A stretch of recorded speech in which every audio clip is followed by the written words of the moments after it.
DreAllDay.com.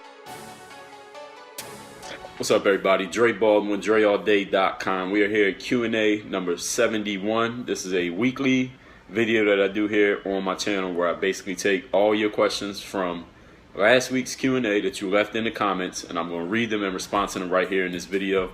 You got a question that I haven't addressed yet, or a better question than one you asked already, don't ask me the same question over and over again. Leave it in the comment to this video and I'll get to it in the next vid. And there's always a few announcements that I like to make, but I don't even need to make them no more, because usually people ask me questions that end up coming up in the announcements anyway. And I put out so many videos that you'll get it anyway as long as you subscribe to my channel. So if you ain't subscribed already, make sure you subscribe. Hit that subscribe button down there. So let's get right into the questions. Let's not waste no time. It's Friday, May 15th, 11:41 a.m. I record this video. That's Eastern Standard Time. I record this on Friday. I put it out on Saturday. So if you post the question after this time, I didn't get it. So make sure you post earlier next time so you can hear your question get responded to. First question is from Ranieri. It says, do you think staying away from sexual activity helps people be aggressive on the court? You know the other boxers do it. No, that's actually not true. That's a myth. First of all, the actual factual information you're asking about is a myth. Not having sex before a performance does not make you more aggressive. There have been studies done on that, so that is actually not true. And no, what other boxers, I don't know what you're talking about. If you're talking about one person, two people, or one guy you heard about, be careful when you generalize that a certain group of people do things, because you probably heard about one or two people doing it. Doesn't mean everybody does it.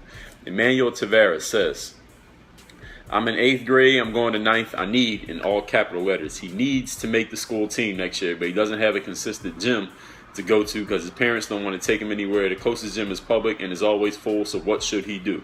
Well, Emmanuel, what do you think you should do? You said you need, in all capital letters, to make the basketball team. So it's not about somebody doing something for you. It's not about somebody telling you what to do.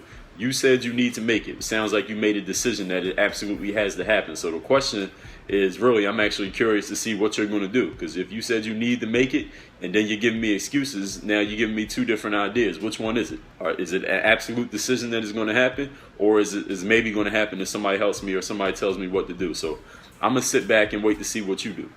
Next question. Mr. Steve Blazer says, I'm going to try out for JV next year in 9th grade.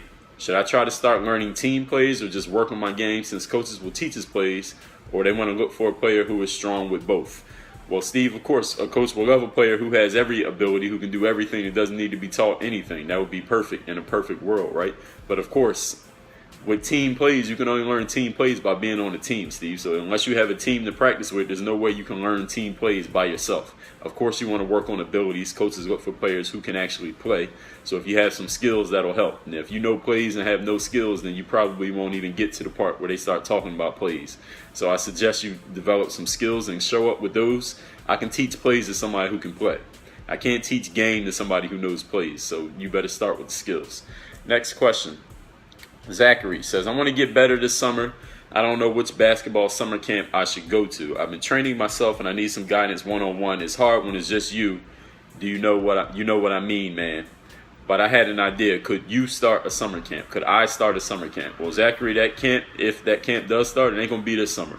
So if you want to get better this summer, then what you need to do is work on your game. If it's just you by yourself, work on your game. What do you mean it's hard when it's just you by yourself? What do you see me doing every single day in these videos? 98% of them is me by myself working on my game. That's how I develop my game, so it can be done. So you saying you being by yourself makes it hard? Well, it ain't supposed to be easy, because if it was easy, then everybody would be good at basketball. So getting through the hard part is what separates you from everybody else. So put in the work and develop your skills. And you say you don't know which camp to go to.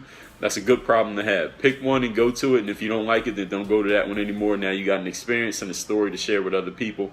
And if it's a great camp, you still got an experience and a story, and you got something good out of it. Next, Mateo says, how does a player that's in a shooting slump get through it? Says, I've been doing drills as before. My form and follow through, everything is the same, but my shots have been getting worse. My bad. So my shots have been getting worse. Before, my shot used to be good, but now it's not. Is there anything I can suggest he does? Yeah, Mateo, keep shooting, keep practicing. Eventually, the shots will start going in again. If you're doing the same thing, the shots will start going in. Tate says, thanks for answering my question. He says, if a player is naturally good he says he's going to use the name Jim. So let's say this player named Jim is naturally good at basketball, and he plays a player who's at the same skill level but who works out a lot. Would I consider that player to be better, the naturally good player, or the player who works out on and off the court? Remember, they both had the same skill level. Well, who cares? The only thing that matters in the game is who wins the game. The object of the game is to have more points than the opponent at the end of the game. So we don't know who's better by who performs better in the game. If their skill level is equal, then they're equal. I mean, what you're saying is they had the same skill level. So I don't care how much somebody works out. How much you practice does not make you better than another person just by the amount you practice. What makes you better is how you perform in the actual games. So we measure people by how they perform in the games. Mr. Coolman says, what happened? You've become gentler and nicer. I did? Okay. Well, thank you for the compliment, I suppose. Cliff Stevens says, with the NBA signature programs, is it videos you posted already but specifically toward a certain player, or is it something else? It was a combination of both, Cliff. There are videos in there. There are mental edge tips in there. There is written information in the programs. There are videos of the actual player, game videos from those actual players in them. There are videos of mine in them. There are videos you haven't seen before in them. So it's a conglomerate of all that stuff in one, and of course it's organized and tells you exactly step by step what to do in the NBA signature workout programs, which is what he's asking about over at hoophandbook.com. The 2K boss says, how many years did you play pro, if you did at all? I played pro for 9 years. From 2000, graduated college in 2004. I started in 2005. Next is Richie V. Says, keep up with the daily motivation on Instagram. Yes, my Instagram is at Dre Baldwin, one word for those of you who don't know. I post daily motivation videos there, so if you didn't know, follow me and you can see them. Ball is my life, I said it. Says, when a person says they want to get better at IQ, do they have to play with people who are better than them or play with any kind of players? It's not necessarily what you have to do. Ball is my life. What you would do if you want to get better at your IQ is play in basketball games so that you learn situations. Basketball IQ, for me to define basketball IQ, it means somebody knowing instinctively how to react in certain situations. You only learn those skills by being in those situations. So you just play basketball as much as you can. Of course, you want to play with players who are better than you because that'll push you to get better. If you play with players who are equal or play with players who are worse than you, then you don't have to raise your game because you're better than them without trying. But you have to try hard when you're playing against players who are above you because you got to push yourself to maintain, to not get your ass kicked at that level when you're playing against a higher level player. So ideally, if you can find players who are better than you, and play with them as much as possible because that'll force you to improve. Kevin Miranda says, I'm 6'7", I can't jump for shit. I can grab the net, to me, which is good. He says, people say I suck. I don't know what to do. I think I might beat somebody up who bullies me because I'm tired of it. I suck up to my coach because if not, he won't let me join the team. I've been going through a lot. I'm tired of this stuff. What should I do, Dre? Well, first of all, Kevin, you need to stop complaining because I don't care about your complaints. I don't care about your whining. It doesn't make me feel sorry for you. It doesn't make me want to help you. So the first thing you need to do is take that entire paragraph and delete it from your mind and never ever say it again because nobody cares. The universe does not care about your complaints. It doesn't care about your bitching. It doesn't care about all the bad things happening to you or all the bad things that you choose to focus on is the better way of saying it. Because any one of us, if we choose to, if I think hard and long enough, I can come up with a whole bunch of terrible things in my life that I could focus on and I can complain about and bitch about if I wanted to. But guess what? Nobody cares. Because in the end, when you're dead and when they close the coffin and they lower you down under the dirt, the only thing that's going to matter is what you actually accomplished, what you achieved. What did you do? Not what you complained about, not who didn't help you, not all the problems you had, not what somebody else said about you, but what you actually achieved. So, Kevin, what you need to do is delete that whole paragraph. So now you stop digging a hole. So right now you're in a hole because you keep digging. So the first rule of getting out of a hole is to stop digging. So stop digging so you can at least get on neutral ground, Kevin, and then come back to me next week with something more positive and constructive in the form of your question. I Am Complex says, what are some healthy drinks or snacks that are good for you, and what's something you need to excel in high school?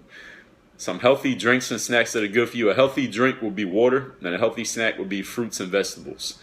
And what are some things you need to excel in high school? I don't know. I'm not an expert in selling in high school, so you should probably go talk to a guidance counselor or a teacher or somebody who specializes in excelling in high school. Next question. Harris says, how do you play good defense when you're guarding a taller and stronger player, and how to improve it? Well, it's not really about how to play defense. defense is instinctive, is reactive. When you're playing defense, you're responding to what the other player is doing. So you're trying to stay between him and the basket, of course, and not letting them make shots. The purpose of defense is to stop the opposing player from making a basket. So it's not really a how-to. It's not like I say, do this, this, and this, and then you're perfect on defense. It doesn't work like that, because you have to respond to what's happening in the actual moment. And if you're asking a question that says, how do I respond to what the other guy is doing, that's your problem. So if you're worried about the opponent that's taller and stronger than you, then the problem is not the opponent. The problem is you. The problem is not the situation. The problem is you. You need to improve your skills, improve your game, till you get to the point where you never go into a game worrying about who the other guy is, or who's on the other team, or how tall or how strong, how experienced or how good the other guy is. If you are concerned about your opponent, you are not good enough. And that goes for you, Harris, and anyone else watching this video who has any question about how do I react when the other guy is this, that, and the third. If you're asking that question, you are the problem. Not the situation, not the opponent. You improve your game to the point where you're not thinking about who the other guy is or what they're going to do. Mr. Underdog says, did you play? No, Terrence Newsom asks the next question. Says, I'm 22, I'm 6'4", I'm having trouble getting in shape. My goal is to be a better shooter. I want to be able to dunk easy. Well, Terrence, you didn't ask me a question. So if you have a question, ask one in the next Q&A or in the comments to this Q&A. You just gave me information. This is a Q&A, so you got to ask a question to get an answer. Mr. Underdog says, Dre, did you play other sports in middle school or high school? No, I did not play any other sports. Well, I played baseball, but that wasn't actually from my school. I was in the neighborhood league, and then I started playing basketball. Training Oreo says, have you ever sat and thought about how many people you have influenced to get better or whatever they chose to get better at? Nonetheless, guide them to play for teams at school, college, or maybe overseas. So he says, I've ever sat and thought about how many people I have influenced in a positive way. I haven't actually tried to think of a number. I probably could never even quantify that. I've been viewed on YouTube, millions of times, tens of millions of times. So I couldn't really quantify it, but I'm sure there's a lot of people. So as long as y'all keep commenting on videos and coming back to the Q&As and contacting me in all the other forums, then I'm thinking that I'm having a positive effect. So I'll just keep doing what I'm doing. G-Dog says, Dre, I got a couple questions that I struggle to answer by myself. How do you play offense against a shutdown defender? Offense on a shutdown defender. All right, so I already answered that question. If you're asking about the opponent, then the problem is the question, then the problem is you yourself. So it's not about how to play against them. It's about how do you improve yourself so that you're not worried about them. Because a shutdown defender is only a shutdown defender against you. Now, he's not a shutdown defender against everybody. If we took that same guy who you're calling a shutdown defender and put him against me or Kobe or whoever the best player is in your neighborhood, he's not a shutdown defender anymore because he ain't shutting nobody down. He's getting scored on. So it's not that he's a shutdown defender. It's just he is against you. So you need to improve your game so then he won't be a shutdown defender no more. He says, what do I need to do to get my defense good? Well, you need to answer that question yourself. Since you're out there playing, you probably know what you're lacking. So I can't tell you because I haven't seen you play, but you already know the answer to that. He says, what's the key to getting by your defender? Appreciate you answering these questions. Much love and support on your channel. There's no key to getting by a defender. The key, well, actually, I can't say there's a key to getting by a defender is that you have to put yourself in a position where he's no longer in between you and the basket. So that's the key to getting by a defender. That's the exact point. The answer is part of the question pretty much.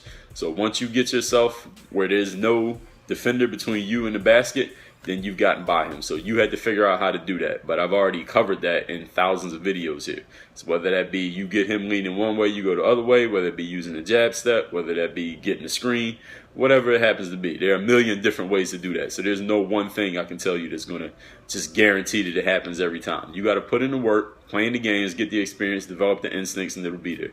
It'd be perfect if I could put the whole game in one little neat box that everybody could memorize. If it was that easy, as I've said over and over again, if it was that easy, all of you would be great players and none of you would have any questions for me. But if y'all would put in the work, then I probably wouldn't have most of these questions. But most people don't want to do the work. They just want somebody to tell them what to do. They want somebody to give them the perfect answer that'll just solve all their problems. And you know what? Most people go through life, not only young people, and most of you guys are young people, but adults, people my age in their 30s, 40s, and 50s, they still live in the same mentality. They're just better at hiding it. Next question. Kobe Pearson says, what do you think you can most improve on in your game? Well, I can always improve on everything. I don't consider myself perfect in any aspect of the game. So as long as I'm getting on the court, I feel like there's something I can get better at. Johnny Football says he has 2 questions. One, should I not drink water in my tryouts when everyone else gets water? I'm well conditioned and I'm doing a conditioning hoop handbook. And then he says, how do you swat someone's shot off the backboard? Well, I don't see any reason, Johnny, why you would avoid drinking water. I mean, water is like the lifeblood of a human being. Water, your body is made up of some percentage, I think 70 or 90% water, something like that. Don't quote me on that stat, but you can Google it. So I don't see any advantages to not getting water unless you're trying to get a psychological edge. Like, oh, look, Johnny didn't get water. He must be really good. If that's what you're looking for, then do it. You don't need anybody to give you advice on how to do that. It's your mind, it's your body. I can't tell you whether you need to not drink water or not for a psychological thing. But other than that, if you're talking purely physically, there's no advantages to not drinking water. You need water to live. And how do you swat someone's shot off the backboard? Well, you time it and you swat it off the backboard. You just block it. If there was a tutorial on how to do it every single time perfectly, guess what? A lot of people be doing it every time perfectly. But since nobody does, it ain't that simple. Next question. JR The Truth says, every time I play basketball, my knees hurt afterwards. Any tips on how to avoid it or recover faster? Yes, I have a perfect tip on how to avoid your knees hurting after you play basketball, JR. Stop playing basketball. You don't want your knees to hurt, don't play basketball. The human body was not created. It did not evolve to be a basketball player. We don't need to play basketball to survive. The human body evolved for survival, not for playing basketball. So if your knees are bothering you and you play basketball, maybe, just maybe, this might not be the game for you. I'm not a doctor, so don't take that as a clinical diagnosis. You can see a doctor if you need some specialized information. But there's no way you can avoid your knees. If your knees are hurting when you play basketball, there's no way to avoid it but to stop playing basketball. As simple as that. And then he says, how do you recover faster? Try putting ice on your knees. I put out a video a week ago about icing your knees. So go look up that video and watch it. Rishi Dutta says, Dre, I did the jump manual and I gained 15 inches in vertical. Thank you, and Jacob. Well, you're welcome, Rishi. That's impressive. Says, have you done the jump manual? How much did you gain from it? People have asked me this question 100 times. I've answered it 100 times. I did do the jump manual. I did not measure my vertical before, during, or after, so I can't tell you. But I do endorse the program because I know it works, and that's how you found it, and that's why you did it. So you got 15 inches of vertical. Congratulations. Clinton Bear says, what are some good drills to really add power to your passing? Look up my passing playlist here on YouTube. I got a playlist called Passing. Yoel says, Dre, I got a question. As someone who's only been playing basketball for 3 years, and I've never really understood this question. What is the difference between taking what the defense gives you, quote unquote, and not letting the defender dictate what you do on offense? Well, Yoel, I could go into a long discussion about the difference between the two because it's really just semantics and wording, but who cares? Just get on the court and play the game. You don't need to understand that unless you're writing a book about it. And if you're writing a book about it, then you should be explaining it to me, not me explaining it to you. So just get on the court and play the game. Next question. Ryan Alley says, I live near an outdoor court that is where I practice and I play pickup. I was wondering that if I play on an outdoor court will affect my game when I play on an indoor gym. No, it won't affect your game. It will affect your game. Well, actually, yes, it will affect your game. Because if you work out on an outdoor court and you practice a lot and you're working on your game, you get better.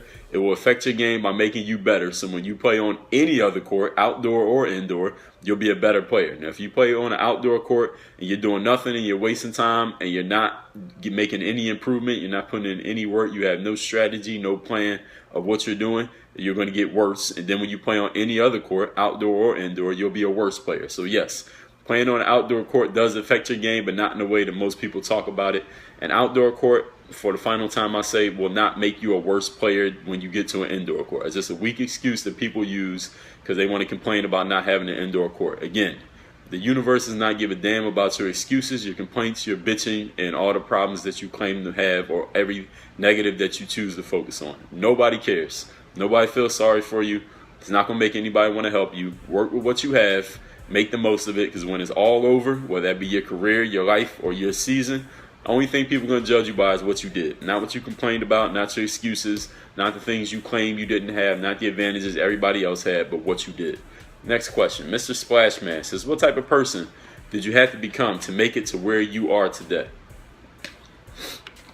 The type of person I had to become, if I could sum it up in a short answer, is I had to become the type of person that I wasn't afraid of expressing exactly who I was, exactly how I am, and not giving a damn about who agreed or disagreed with it. I think that is perfectly clear if you look at the content that I put out, especially in these videos and my writing and everything else. There is no separation between the normal me off the camera and me on the camera. So I'm just 100% who I am. Who's Truly says, how do you gain the respect of a person that always likes to bring you down or say negative things? Well, you don't have to try to gain the respect of another person. If a person's always trying to bring you down and saying negative things, why are you around that person, period? Get that person away from you or you get away from that person. There's no purpose of you being around a person who only brings negativity to you. So you don't have to work to gain their respect. Just get them away from your circle. Get them out of your orbit, out of your environment.